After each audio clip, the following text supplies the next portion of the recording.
So if you don't like what I put out there, don't watch them. Don't watch them. They're not meant for you anyways.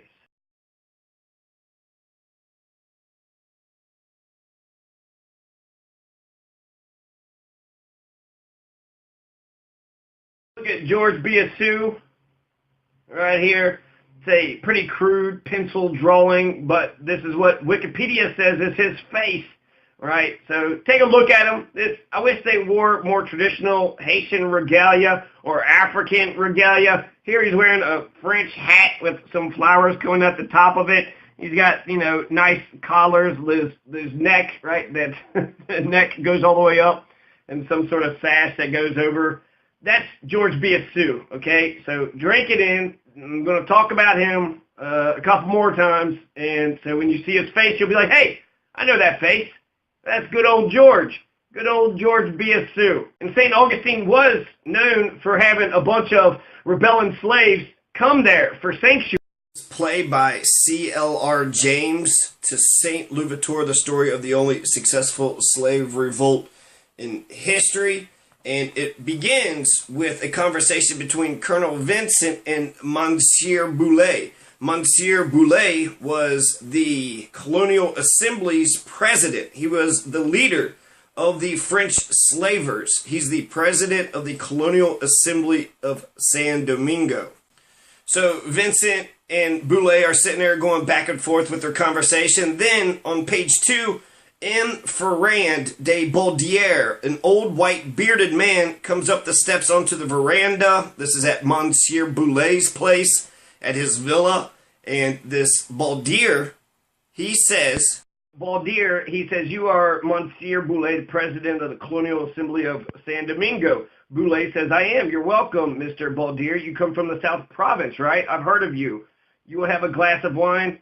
Monsieur Ferrand de Baudière refuses. And so Boulet says, well, what can I do for you? Baudière says, I must apologize for coming so late, but I was delayed on the way. I bring a petition signed by citizens of the South Province, and I hope to get your goodwill before I present it to the Assembly tomorrow. Boulet says, what does it deal with? Baudière, the claims of a large number of citizens in our island, some rich, God-fearing, all obedient to the law, and yet deprived of their just rights. Boulet, state their grievances. In these days of liberty, equality, and fraternity, no section of the community will seek its rights in vain. Baudière says, I refer to the mulattoes of this colony. Boulet says, what? Baudière says, yes, the mulattoes. The revolutionary government in France. Ferrand de Baudière says, yes, the mulattoes. The revolutionary government in France has decreed... Boulet is beside himself with rage. Jeannot, Antoine, Louise. And then some slaves appear and it says, seize him. And then the slaves grab a hold of Baudière. Jeannot, or Jeannot. Remember this guy, okay? Jeannot Boulet. Jeannot Bullet, the grand judge. He's going to be important later on. But he's a slave of Monsieur Boulet. What is it? A woman asked. Boulet says he demands equal rights for mulattoes. Then there's a chorus of horror and execration. You, a white man, so far forget your color as to ask equality for mulattoes, men whose mothers were slaves, Baudière says, and whose fathers were white men, murmurs among the listeners. I know them well, and you know them too. They're men of industry, thrift, education, and character. The Great Revolution in France has decreed liberty, equality, and fraternity for all men. And that does not refer to slaves, but mulattoes are free men. They're already free. My petition here states their grievances and the legitimate remedies. I had hoped to have some sympathy from you. I'd heard that you were liberal in your ideas and devoted to the principles of the revolution. I see that I am wrong. Tell your slaves to free me. I am no criminal. Tomorrow at the bar of the assembly, I shall seek justice for my fellow citizens. Boulet said, you expect that I shall allow you, a white man, to raise this question in open council and further disturb the unsettled state of the country? Give me that petition. The slaves take it from de Baudière, and Boulet glanced at the first few lines. Boulet, in the name of the Father, the Son, and the Holy Ghost. Baudière said, yes, the rights I demand are not only conferred by the revolutionary government in France. De Baudière says that they're founded, the rights that he's demanding are also founded on the eternal principles of justice laid down by our Lord and Master, Boulay, this is no way to begin a petition. This is blasphemy. You women go inside. They hesitate. Inside at once, I say. They go in like the obedient slaves that they are. Ferrand de Baudière says, you come to the president of the Colonial Assembly and the president of the Colonial Assembly will deal with you. On my own responsibility, I condemn you immediately to death by hanging for propounding ideas dangerous to religion, to the state, to the very existence of society. Jeannot, pull his coat and crab it off. The slaves obey. So Jeannot, Boulay, is doing exactly what Mr. Boulay says. And string him up on that branch at once. Monsieur Boulay, I protest. Colonel Vincent, I'm responsible only to the assembly, to the slaves. Go on.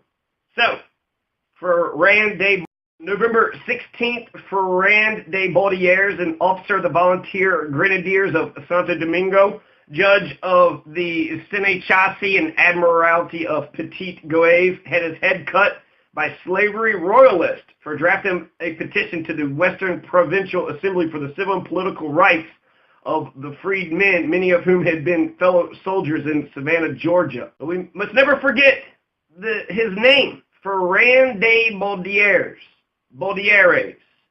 He's a martyr. Former seneschal of Petit Goave, which, like the abbot of Osmond at the Messiah Club, asked white and of the Free Union Medicine black, was assassinated by the Patriots, as well as Unchained Dobson, a free mulatto, an owner resident in the same neighborhood as the magistrate Duff, living white of the parish of Uaminthi, perished in the same condition as Ferrand, always in 1789. That was translated, so if that didn't totally make sense. But remember, there's Dobson, a free mulatto owner. Sounds like he got killed. You have the Baudière Ferrand, who got killed. And then you got Duff. It says that Duff was killed just like Ferrand was. And then it says 1789. So never forget, don't forget.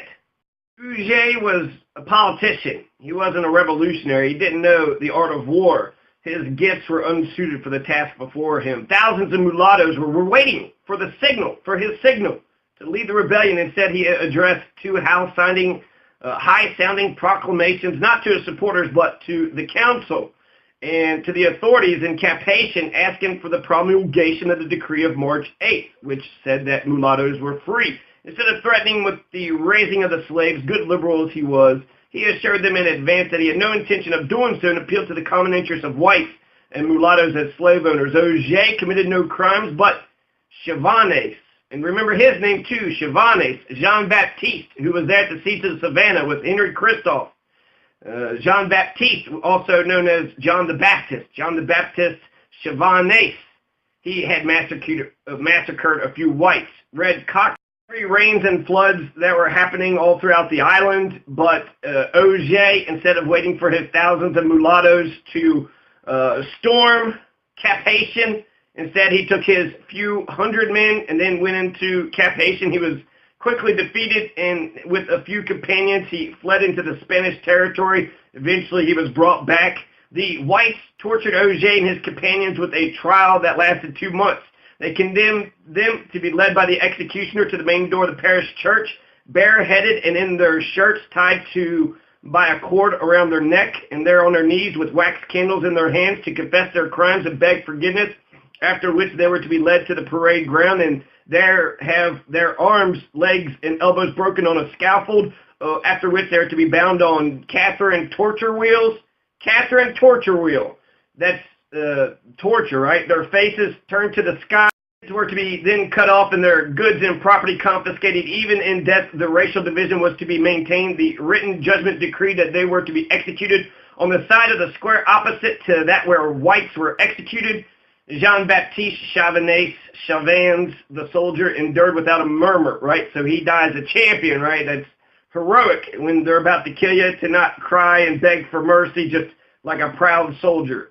Like Timothy McVeigh, right? That's how you're supposed to go to your death, when they're about to execute you. So, but Auger, he broke down, begged for mercy. 2 days afterwards, Auger's brothers his brother is going to suffer the same fate. So they're going to kill Auger and his brother. They killed Jean-Baptiste Chavannes, and then they're going to kill 21 others, and then 13 of Auger's crew were put on ships to be slaves for life. So even if you weren't killed, you were put back in the... This is the story of Jeannot Boulet's assassination. I'm going to call him Jeannot Bullet the entire time because Boulet is his master's name, right? I'm going to have him overthrow his slave name. It sucks that OG and Jean-Baptiste Chavannes and Jeannot Boulet is going to die. They're going to be a Haitian martyr, so they're a Haitian revolutionary martyr. And but that's unfortunate because being a martyr gives too much credit to your enemies. The very beginning of the Haitian Revolution had happened on August 22nd, 1791, during Boukman's Rebellion. This is the General Haitian Slave Insurrection. It begins August 22nd, 1791. 3 months later, the leader, Dirty Duddy Boukman, is going to be killed in November. Boukman was killed in November 1791. You had the four main guys of this insurrection, this uprising of 1791. Jean-Francois Papillon, George Biassou, Duddy Boukman, and Jeannot Boulet. Jeannot Bullet, right? The grand judge. Those are the four main leaders of the insurrection of 1791. They are the leaders of the Wildcat Revolution, the one that just burst into flames out of nowhere. And then after they had set all the sugar cane plantations on fire in the northern plains of Haiti, they marched against Cap Francois. And Jeannot Bullet, he showed notable distinction at the Battle of Cap Haitian. Grand Judge Jeannot Bullet led his Haitian revolutionary battalions with the intrepidity of ancient African heroes. It was as if he was fighting for the freedom of the black man the world over, because he was. Several successful attacks, they were then beaten back, but Duddy Boukman was taken prisoner during the retreat. The black insurgents regrouped not far from the town. Jeannot Bullet, he fought with such courage because he was the avenger of Vincent Auger and Jean-Baptiste Chavannes. So they went in, but they were repelled. Now they're back outside. They could still see the city, but they're in a camp on a hill overlooking the city. The French slavers, they caught Duddy Boukman on the retreat. So they caught Duddy Boukman, they chopped his head off, and his body was burned in the view of Jean-Francois Papillon's camp. And then they put his head on a pike. They carried his bloody head back to Cap Haitian, and they displayed it in the central square with a sign on it that says, Leader of the Revolutionary Slaves. Haitian revolutionaries had to make a choice. You had Papillon, Biassou, and Bullet had lots of French slaver prisoners that were taken from Duddy Boukman's Northern Plains sweep, and they were taken to the camps around Grande Riviere. So the discussion was killed after Duddy Boukman was killed. The discussion was many of the newly formed Haitian revolutionaries wanted to kill all the French prisoners. Let's kill all these sons of bitches. They're going to sit there and chop off our leader's head. Well, we're going to kill all these French prisoners. Others want to keep the French slaver prisoners as hostages so they can negotiate later on. Perhaps have a prisoner swap and get some of their fighters back. One rebel commander named Blin, who had helped some white planters to reach safety, was brutally executed for treason by Jeannot Bullet. A man named Gross, who was among a group of white prisoners in a rebel camp under Jeannot G.R.O.S. The man named G.R.O.S., he went ahead and wrote a written account of this entire debacle. According to Gross, Jeannot had ordered the torture and the execution of one of his captives every 24 hours to prolong his enjoyment. He was having fun torturing his captives, just like the French slavers enjoyed torturing Vincent Auger. They enjoyed torturing Vincent Auger, paraded him through the town, made him beg for forgiveness, carried a candle, put him on the Catherine torture wheel so he would stay under the sun, chopped off his head, put it on a pike, told everybody this is what's going to happen to you if you dare stand up for your political rights. Not to mention all the pit bulls that they had that they sent on the island to chew everybody up. They would put black folks in the ground right next to a bee's nest, and then so the bees and mosquitoes. So Haiti's French Colonial Assembly, was that being presided by Monsieur Boulet?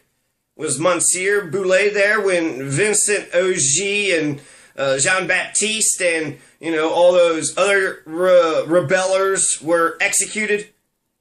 And the torture was worse. It wasn't just putting him on the torture wheel and then chopping his head off, they beat him with hammers. They took hammers and smashed the shit out of Jean-Baptiste Chavannes and Vincent Auger. Ougy. Okay, so Ougy. Okay, poor Ougy they made bones. They turned his bones into Ougy, into ooze. They beat his arms, they beat his legs, they beat his thighs until all his bones were broken. Then they put him out in the public square on the Catherine torture wheel, which is the name of it. Also demonstrates that it's torture. Torture. They were not just executing them. This is the colonial assembly. This is a legal assassination, right? He was rebelling, so they have a right to kill him, but they captured him, humiliated him, made him beg and cry, plead for mercy, and then they hammer the shit out of his bones so he's just jelly, and then they take that jelly and put it on a wheel so the sun's drying him out and all these flies and, things are pecking at him. People could probably go up and attack him, do whatever the hell they want to do, and then afterwards chop his head off and put it on a pike. Well, for fuck's sake, Leclerc was wanting to exterminate the entire island. Just wipe out the entire island. All of them.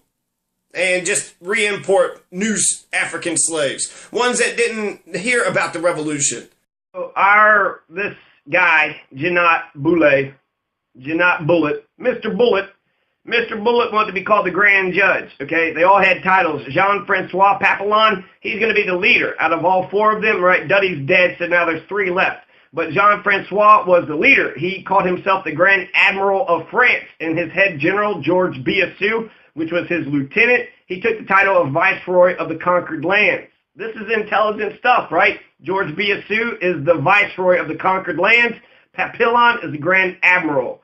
And then Papillon and Biassou led the Haitian revolutionaries of the Congos, the Mandingos, the Ibos, and the Senegalese.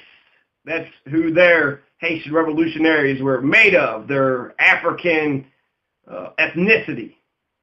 Jean-Francois Papillon wore a general's uniform decorated with cords, stripes, and a cross.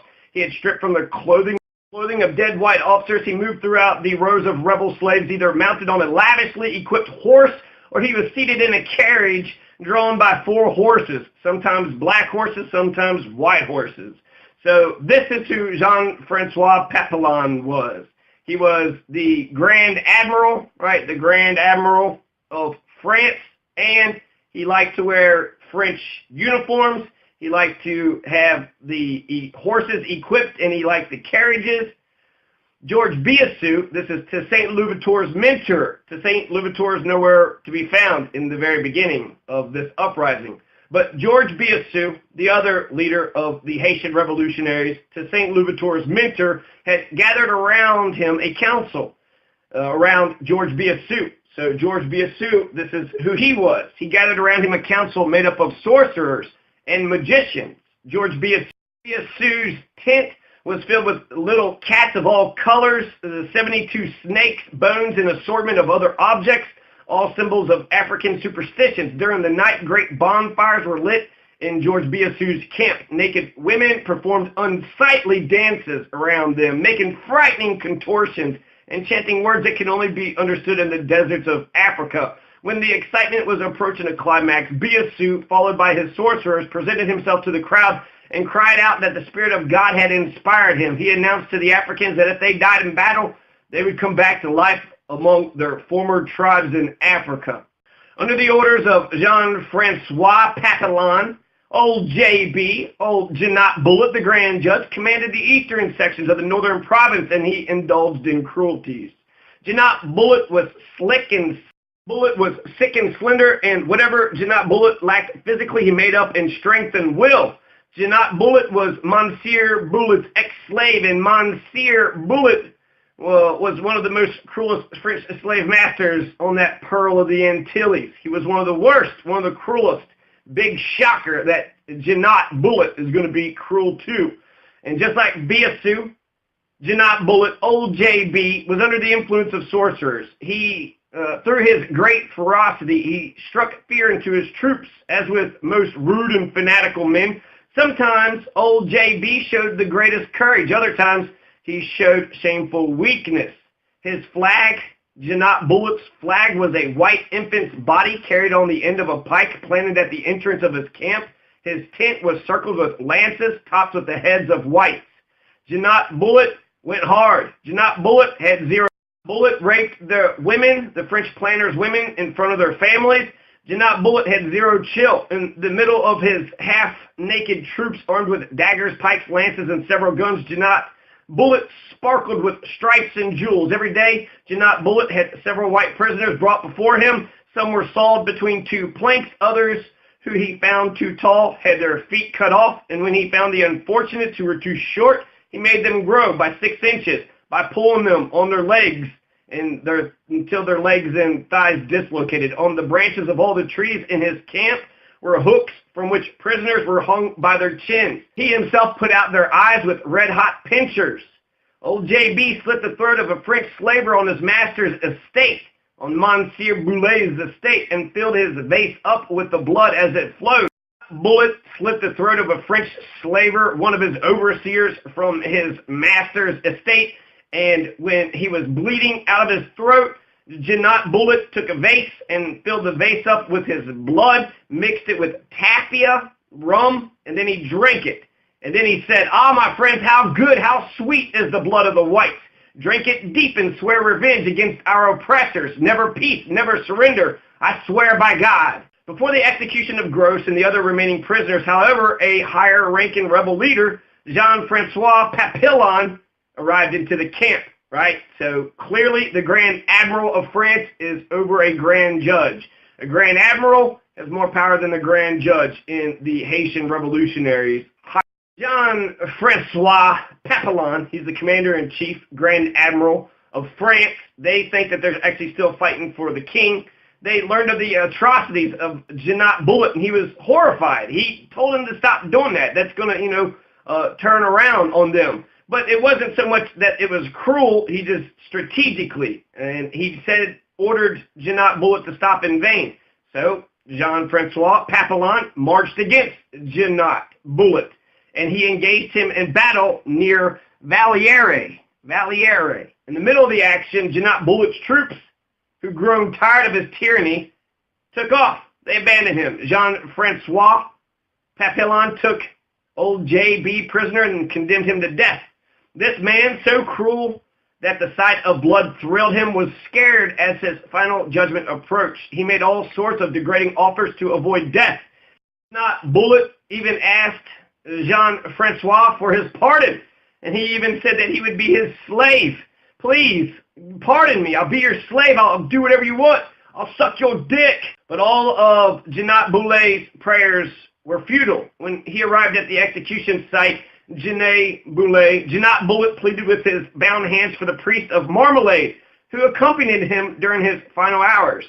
And he asked Jean-Francois for his pardon, didn't get it. The only response the priest gave was that there was nothing left for him to do but to present himself before God. So you have this French Catholic priest from Marmalade who basically is like, I'm not going to stop this execution from happening, but I am a man of God, and thou shalt not kill unless it's against ingrates like not Bullet. Mr. Bullet, once Mr. Bullet saw that he was going to die, Mr. Bullet, terror seized him, and he attacked the priest forcefully, and he squeezed him and held him, and he wasn't going to release him. He took the French Catholic priest into his arm, pressing body to body. Only by violence was old J.B. torn away from the Catholic priest, and then he was dragged to be executed. Jean-Francois Papillon did not execute Jeannot Bullet because of his cruelty, but rather because of his insolence for being disobedient. He ordered him to stop doing it, and he wouldn't stop. So clearly, maybe his troops are pissed off about it, right? In the middle of battle, his troops just take off, just abandon him. Jean-Francois Papillon continued to live in harmony with George Biassou. Biassou was just as cruel. This is Toussaint Louverture's mentor. And George Biassou, he would burn his prisoners. He took out their eyes with bullet casings. He was just as cruel as Jeannot Bullet. George Biassou has a character on Assassin's Creed. On one of the games in Assassin's Creed, there's a character, George Biassou, or Georges Biassou. He was born in 1741 in Haiti, and he dies in 1801 in St. Augustine, Florida. So this is one of the leaders of the early Haitian Revolution. In the very beginning, including Toussaint Louverture, because George Biassou is Toussaint Louverture's mentor. So he's fighting with the Spanish royalists against the French army, against the French authorities in colonial Haiti. He was defeated eventually later on by Toussaint. So Toussaint is going to turn on his former mentor, right? His apprentice is going to outshine the master. Now I am the. It took a while to actually get to that point, though. So George Biassou and Toussaint Louverture were fighting France for several years, and it would take until 3 or 4 years later before Toussaint goes back to the French. But he stayed in the service to the Spanish crown. So even though Toussaint Louverture went back to the French, George Biassou stayed with the Spanish. And then 1795, he's going to leave Haiti. He's going to move his family to Florida, which was then part of the Spanish colony of Cuba. So he went to Cuba, Florida. And in Florida, George Biassou changed his first name to George instead of Georges, right? George, that's how it sounds phonetically. Spanish leaders put him in charge of the black militia in Florida. He began to build alliances when his brother-in-law married a fugitive from South Carolina. Florida provided refuge for both planters and slaves during the Francois Papillon, the main leader. He's going to do the same thing that George Biassou does. So Toussaint Louverture is going to come out of nowhere, and Duddy Bookmans get killed. Jeannot Bullitt is killed. You're going to have Biassou go to Florida, and Jean-Francois Papillon is going to go to Florida. Toussaint Louverture is going to be one of the few remaining, and he wasn't there in the beginning, but he quickly took a leadership role during that the end of 1791. Jean-Francois Papillon was a Maroon, just like Henry Christophe was. His relationship was very similar to Spain as George Biassou and Toussaint Louverture. Of 1791, all throughout 1792, the Spanish authorities was secretly giving arms and ammunition to the rebelling slaves. But when the French National Convention executed Louis XVI in late January 1793, they figured it would be dumb to stay neutral towards each other. So both countries, that's why in March 1793, France and Spain declare war on each other, okay? So now, as a consequence, Charles IV of Spain issued his instructions to the Dominican authorities, which needed to begin official dealings with the Saint Dominguez black generals to persuade them to join the Dominican. Francois Papillon was very important for King Carlos IV, and so was George Biassou. They had conquered Gonaives, Gros-Morne, Plaisance, Acul, Limbe, Port Margot, Bourgnay, Petit St. Louis, and Terre Neuve. So they conquered a lot of territories. These slaves, former French slaves, now they were under the Spanish king. Even you have Jean-Francois Papillon had signed on May 6, 1793, that his oath of loyalty was to the Spanish king in his name and in the name of his soldiers. And then you're going to have Jean-Francois Papillon and George Biassou are going to fight each other. September 1793, both generals confronted each other. The French took advantage of the instability, reconquered the Tannery Fort. This is just like the French. When you had Leclerc, who was going to get the black generals to do his dirty work, that's exactly what the Spanish is going to do. So you have July 1794, after the massacre of Biassou, there was a French possession, Fort Dauphin. The Spaniards conquered it January 1794. Then the authorities were worried about Jean-Francois Papillon because a lot of them were former owners of his collaborators, and then one of the officers used to be his, Candy, a mulatto named Candy, who had deserted to the French camp. He goes in there, Jean-Francois Papillon kills all the French inhabitants on July 7th, 1794. And the Spaniards didn't do anything to stop it, right? Go ahead, you know, they were your former oppressors. Enjoy yourself. That's what the Spaniards said to Jean-Francois Papillon. So then you're going to have the Peace of Basel. 1795 is the Peace of Basel, 3 peace treaties involving France during the French Revolution. The Treaty of Basel first said that France made peace with Prussia. The second was they made peace with Spain on July 22nd, and in the War of the Pyrenees. The third was the land gravitat of Hesse Castle? Germans. It was a German king, right? So peace with Germany, peace with Spain, peace with Prussia, peace with everybody. These guys are some of the crappiest people ever, okay? Not the Jean-Francois Papillon, but the Spanish. The Spanish wouldn't let the black auxiliary troops fight with the Spanish colonial troops, right, because they're clearly inferior, even though they were the ones that won most of their battles. And so the Spanish is going to treat Jean-Francois Papillon poorly. So perhaps they shouldn't have fought because Biassou turned out okay. Now, at first, Papillon and his collaborators were taken to Havana. The Cuban governor, Luis de las Casas, were so afraid that their presence there would provoke a massive black insurrection on that island, he pressured the Spanish government to throw him out of his colony. Then, March 1796, they arrived in the Spanish city of Cadiz, where they were kept as virtual prisoners. The situation in that city was dramatic. The generals lost their military ranks and the right to any economic compensation. Got no money, got no retirement, and the few bit of resources he had to assist his family and his companions. Jean-Francois Papillon is getting the raw end of the deal here. And then you had 1813 Spanish Council of Regency decide to throw them out of that city, take them to the Coast of the Flies. I don't know where that is. It don't sound good. Coast of the Flies, right? Unfortunately, Jean-Francois Papillon never saw the resolution of that conflict that concerned his troops because he had already died, perhaps in 1805, totally forgotten by the Spanish government, which only rewarded him for his loyal services by denying any official link with him or any of the other slave generals in the past.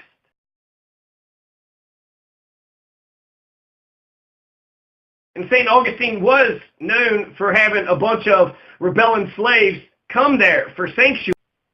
Before the execution,